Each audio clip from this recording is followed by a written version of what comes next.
अस्सलाम वालेकुम, क्या हाल चाल है आप सबका। आई होप आप सब लोग ठीक होंगे, खुश होंगे, खैरियत से होंगे। Welcome back to my YouTube channel, welcome back to Aqsa Gul Nawaz vlogs. I know मैं बहुत देर बाद व्लॉग्स बना रही हूँ और इसका कोई स्पेसिफिक रीज़न नहीं है, बस मेरा दिल नहीं कर रहा था, कोई मोटिवेशन नहीं मिलती थी और कुछ ठंड इतनी ज़्यादा थी पिछले दिनों कि कुछ करने को दिल ही नहीं करता था। सो आई थॉट कि अब मैं दोबारा से ब्लॉगिंग स्टार्ट कर लूँ। अच्छा, मुझे बहुत से लोग ये भी पूछ रहे थे कि क्या मैंने बिल्कुल बंद कर दिया व्लॉग्स बनाना। नहीं, बस मैंने थोड़ा सा ब्रेक लिया हुआ था और ऐसी कोई बात नहीं है। तो बस यहाँ मैं व्लॉग स्टार्ट कर रही हूँ फ्राइडे से। फ्राइडे वाले दिन वही जो कुछ ज़रूरी काम होते हैं, ज़रूरी काम से मुराद वही जुम्मे की नमाज़ के बाद सूरह कहफ पढ़ना। मैं तो ये मस्ट पढ़ती हूँ और आप लोगों को भी कहूँगी कि ये ज़रूर पढ़ा करें। मुझे इतनी आदत हो गई है कि मैं चाहे जितनी भी बिज़ी हूँ लेकिन मैं सूरह कहफ ज़रूर पढ़ती हूँ। फिर इसके बाद मैं नीचे आई थी शाम की चाय बनाने। अच्छा, फ्राइडे वाले दिन मेरी कुकिंग की बारी नहीं थी, मेरी चाय बनाने की बारी थी। मेरे घर में हर तरह की बारियां जो हैं वो सबकी लगी हुई हैं, शाम की चाय की हो, कुकिंग की हो या डस्टिंग की हो। और आई हुई थी मेरी सिस्टर इन लॉ फ्राइडे को, तो यहाँ मैं बस उनके लिए शाम की चाय बना रही थी और साथ ये कुछ स्नैक्स वगैरह जो होते हैं या चाय का सामान आप लोग कह लें। फ्राइडे वाले दिन वैसे भी हमारे घर बहुत आना जाना लगा रहता है। शाम को या दोपहर के खाने पे किसी ना किसी की दावत होती है। कोई अगर दोपहर के खाने पे नहीं आएगा तो वो शाम की चाय पे ज़रूर आ जाएगा। यहाँ मैंने एक सेशन चाय का कंप्लीट कर लिया था और ये मैंने दूसरी दफ़ा चाय रखी थी। ये मैंने रखी थी, अब्बू के फ्रेंड्स आए थे शाम को, तो उन्होंने फिर मुझसे दोबारा कहा था चाय बनाने को। तो ये बस मैं उनके लिए चाय बना रही थी। अब्बू मतलब मेरे फादर इन लॉ। अच्छा, उन्हें ना इस तरह की गैदरिंग्स का बहुत शौक़ है कि कोई आए और खाना पीना एक साथ हो। तो वो अक्सर अपने फ्रेंड्स को फ्राइडे वाले दिन इनवाइट कर लेते हैं, फिर वो चाहे दोपहर का खाना हो या शाम की चाय हो। तो फ्राइडे वाले दिन हमारे घर में बहुत आना जाना लगा रहता है। इसके बाद शाम को मैं गई थी अपनी अम्मी की तरफ और वहाँ मेरी सिस्टर ने बनाए हुए थे खौसे। अच्छा, खौसे एक मेमनी डिश है और ये कराची में बहुत शौक़ से खाई जाती है। बेसिकली जो मेमन कास्ट है या मेमनी लोग हैं वो इसे बहुत शौक़ से खाते हैं और ये उनकी बहुत स्पेशल डिश है। जब उनके घर कोई गेस्ट आते हैं तो वो ये डिश ज़रूर बनाते हैं। इस डिश के बहुत ज़्यादा एलिमेंट्स होते हैं, वो मैं आपको बताती हूँ। इसमें नूडल्स होते हैं, ग्रेवी होती है, या आप चिकन की ले लें या आप गोश्त की ले लें।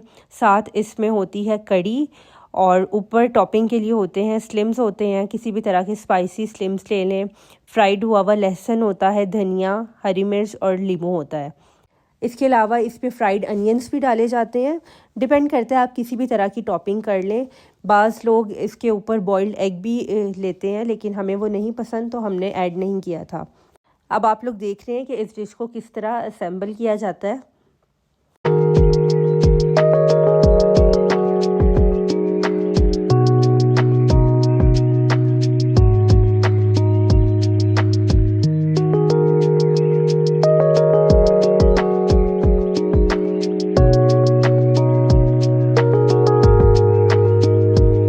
Please don't ask me its recipe because I'm too lazy to record और upload a recipe।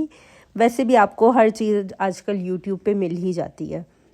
फिर जी, ये नेक्स्ट डे का व्लॉग है और नेक्स्ट डे थी मेरी किचन की बारी, या आप कह लें मेरी कुकिंग की बारी थी। और एज़ यूजुअल मैं अपने काम ख़त्म कर रही हूँ या अपने काम मैं कर रही हूँ। मैं बनाने लगी थी यहाँ रोटियाँ और मेरे पेड़े चेक करें किस तरह अब सही गोल मेरा पेड़ा बनता है। एक टाइम था जब मुझे रोटी बनाना बिल्कुल नहीं आती थी और अब तो मैं ऐसे फटाफट मैं रोटियाँ बना लेती हूँ।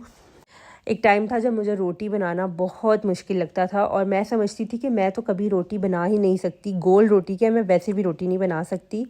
तो बात वही आ गई है कि जब सर पे पड़ती है ना तो सब कुछ बनाना आ जाता है। मैं उन्हीं लोगों में से एक हूँ। और अब तो वैसे भी मैं एक जॉइंट फैमिली में रहती हूँ, माशाल्लाह बहुत बड़ी फैमिली है, तो उस हिसाब से सबके लिए रोटियां वगैरह बनाना तो अब मुश्किल कुछ भी नहीं लगता। कभी कभी मेरे साथ इस तरह होता है कि मेरे से गोल रोटी नहीं बनती और शुरू शुरू में मैं इतना स्ट्रेस लेती थी इस चीज़ का कि सब घर में क्या कहेंगे कि एक गोल रोटी नहीं बनती, लेकिन अब मैं बिल्कुल इस चीज़ का स्ट्रेस नहीं लेती। बाज़ दफ़ा इस तरह होता है कि चीज़ें आपके हक़ में काम करती हैं और बाज़ दफ़ा नहीं करती, सो दैट्स टोटली ओके। साथ साथ मैंने देसी मुर्गी निकाल दी थी फ्रीज़र से और इसको भिगो दिया था क्योंकि शाम के लिए मैंने बनानी थी देसी मुर्गी। आप लोग मुझे बताइएगा कि आप लोगों में से किस किस को देसी मुर्गी पसंद है। मुझे तो बहुत ज़्यादा पसंद है।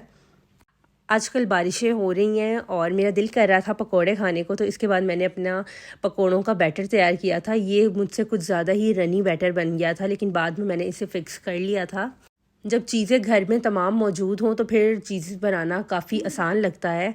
और मैंने काफ़ी देर बाद पकोड़े बनाए हैं, मैं बहुत कम बनाती हूँ। यूजुअली इस तरह होता है, अम्मी बनाती हैं, घर में कोई और बनाए तो मैं खा लेती हूँ। और ये देखिए, यहाँ मैंने पकोड़े फ्राई कर लिए थे और यकीन करें ये बहुत ज़बरदस्त बने थे। मतलब क्रिस्पी भी थे और इनका टेस्ट भी काफ़ी अच्छा आया था। अच्छा, मैंने पकोड़ों में प्याज बहुत ज़्यादा डाले थे। ये मेरे अब्बू को बहुत पसंद है। मेरे अब्बू को लगता है कि पकोड़े अच्छे तब बनते हैं जब आप उनमें प्याज ढेर सारे डालें। तो खैर ये वाकई अच्छे बन गए थे।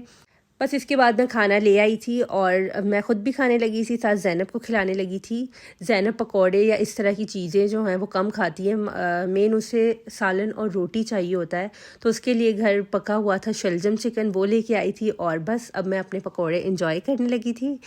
चलें जी, आज का व्लॉग इतना ही था। उम्मीद करती हूँ आपको मेरा व्लॉग अच्छा लगा होगा। जाते जाते मेरे चैनल को सब्सक्राइब ज़रूर कर दीजिएगा। अल्लाह हाफिज़।